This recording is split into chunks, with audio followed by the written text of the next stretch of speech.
Estamos em Gênesis, capítulo 1, versículo 20. Disse também Deus: Povoem-se as águas de enxames de seres viventes, e voem as aves sobre a terra, sob o firmamento dos céus. Dê uma pausa no vídeo agora, faça a sua oração pedindo a iluminação do Espírito Santo para entender tudo aquilo que vou dizer aqui e volte para prosseguirmos com o estudo. Se você gosta de assistir aos vídeos do canal, por favor inscreva-se e deixe o seu gostei. Perceba que, assim como Cristo fez surgir inúmeros peixes no milagre da multiplicação, lembra desse milagre? Jesus fez aparecer diante de uma multidão inúmeros peixes, assim como inúmeros pães também. Foi um verdadeiro milagre da multiplicação. E nós vemos que isso já havia sido feito por Deus antes, aqui no livro do Gênesis. Repetindo o que diz o versículo, Deus fala: povoem-se as águas de enxames de seres viventes. Então, com uma palavra de ordem, Deus fez surgir do nada enxames de seres viventes, isto é, de animais aquáticos de todos os tipos. O interessante é que o termo utilizado para esses animais aquáticos é seres viventes. Isto mesmo, os peixes são chamados aqui, neste versículo 20 de Gênesis 1, de seres viventes. E sabe por que isso é interessante? Porque na Bíblia, os homens também são chamados de seres viventes. Se você der uma olhada mais à frente aqui em Gênesis, no capítulo 6, versículo 12, você poderá confirmar isso. Também em Jó, capítulo 12, versículo 10. Esse termo, ele serve para seres humanos e animais. Olha o que diz lá em Números 18, versículo 15. Todo o que abrir a madre de todo ser vivente que trouxerem ao Senhor, tanto de homens como de animais, será teu. Porém, os primogênitos dos homens resgatarás. Também os primogênitos dos animais imundos resgatarás. Seguindo mais à frente, em Gênesis capítulo 2, versículo 7, você constatará que o homem é chamado de ser vivente, como eu acabei de dizer aqui,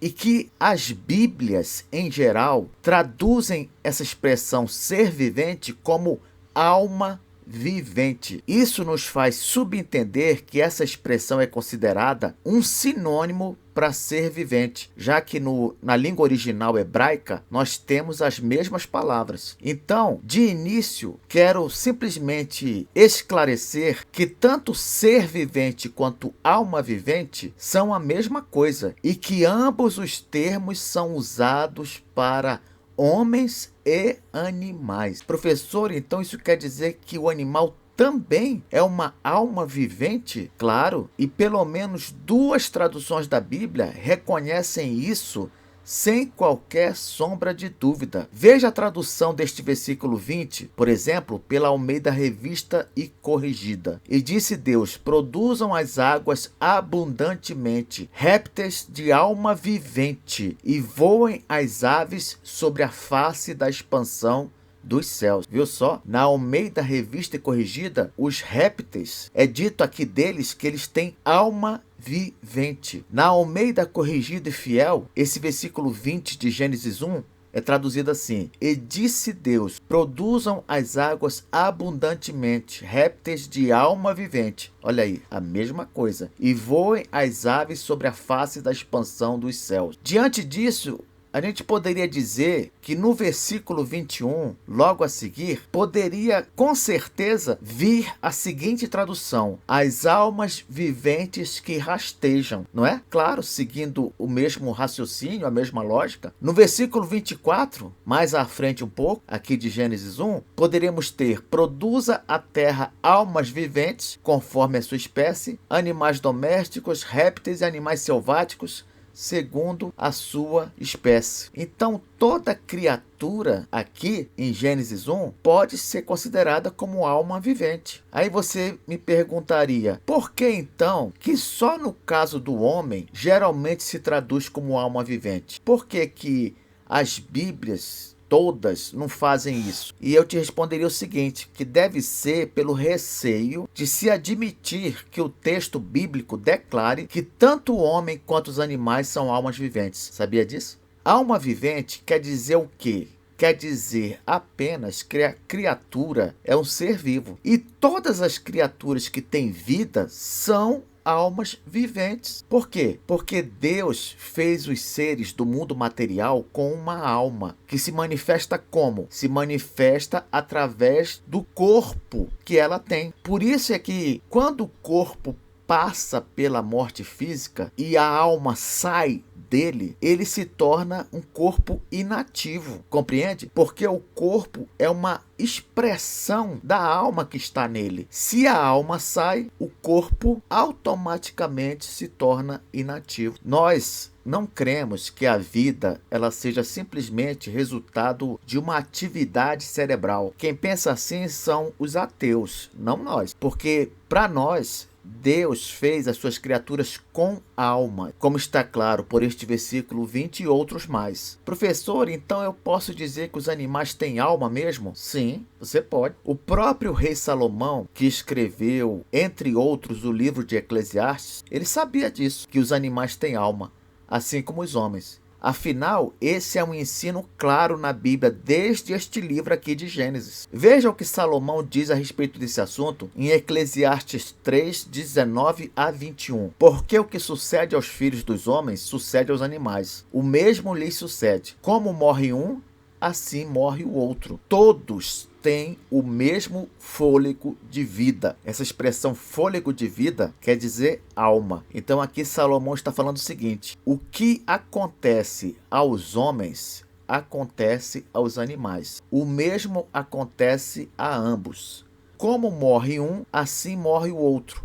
Todos, homens e animais, têm o mesmo fôlego de vida. Todos têm alma. E nenhuma vantagem tem o homem sobre os animais, porque tudo é vaidade. Todos vão para o mesmo lugar. Todos procedem do pó e ao pó tornarão. Aqui uma pausa só para fazer uma observação. Quando Salomão diz que todos vão para o mesmo lugar, aqui está se referindo à parte corpórea dos homens e dos animais. Tanto o corpo dos homens quanto o corpo dos animais vão para o mesmo lugar. Isto é, vão para o pó, retornam ao pó, entende? Aqui no versículo 20 é uma palavra sobre o corpo físico. Mas olha só o que diz o versículo 21. Quem sabe se o fôlego de vida, isto é, se a alma dos filhos dos homens se dirige para cima e o dos animais para baixo, para a terra. Agora aqui no versículo 21, Salomão constata o seguinte: quando você olha para os dois corpos, tanto dos homens quanto dos animais, sendo enterrados, você não tem como saber o destino da alma que está dentro deles. Você não tem como saber isso, olhando para esses corpos sendo enterrados.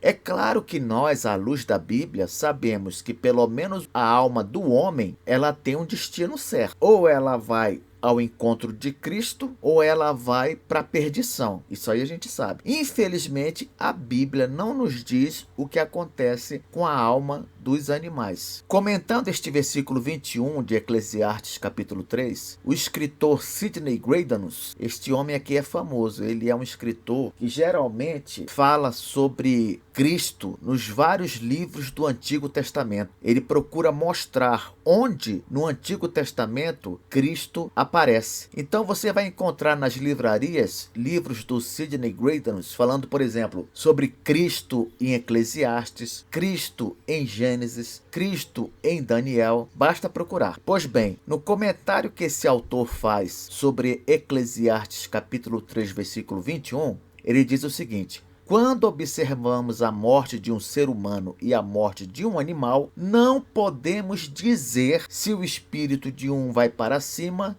e o do outro vai para baixo. Exatamente como eu acabei de falar agora. Olhando para o destino do corpo, não tem como saber o destino da alma. Vamos continuar aqui. A palavra hebraica traduzida por fôlego de vida, essa palavra que aparece aqui em Eclesiastes 3, é a palavra hebraica ruá, que também pode ser traduzida como sopro, vento, alma ou espírito. Por isso é que o Eugene Peterson traduziu Eclesiastes 3:21 em sua Bíblia A Mensagem da seguinte maneira. Olha só como ele traduziu: ninguém pode ter certeza se o espírito humano sobe ao céu ou se o espírito do animal desce para a terra. Veja que o Eugene Peterson chama o fôlego de vida do animal de espírito. Espírito do animal. Diante do que eu tenho dito até agora, nós podemos com certeza afirmar que os animais têm alma ou espírito, é claro. Agora, algumas observações que eu quero fazer diante disso. Primeiro, obviamente, as almas dos animais, elas não são almas racionais, como as nossas, não é? Mas também não é por isso que eu vou dizer que, em vez de almas, eles têm apenas um mero instinto. Não é assim que a maioria faz? Como a alma do animal é diferente da alma do homem, a maioria das pessoas costuma dizer que eles nem têm alma. Dizem o quê? Que eles têm um instinto. Mas como é que eu posso considerar apenas um instinto algo que demonstra inteligência para compreender e aprender muitas coisas? Como é que eu posso fazer isso? O animal só tem um instinto, mas ele compreende inúmeras coisas, ele aprende outras tantas coisas. Além disso, os animais, eles também expressam emoções, eles demonstram fidelidade, amabilidade ou simpatia, eles demonstram desconfiança, insatisfação, raiva, obediência, sentem saudade. Ora, nenhum instinto poderia explicar todas essas coisas, mas uma alma, sim. Professor, então o que acontece com a alma deles quando morrem? Pois é, a Bíblia não diz. Será que eles vão para o céu fazer companhia aos crentes que já morreram? Ou será que eles voltarão na nova terra para povoá-la conosco? O que é importante aqui é saber que o destino dessas almas não tem nada a ver com moralidade.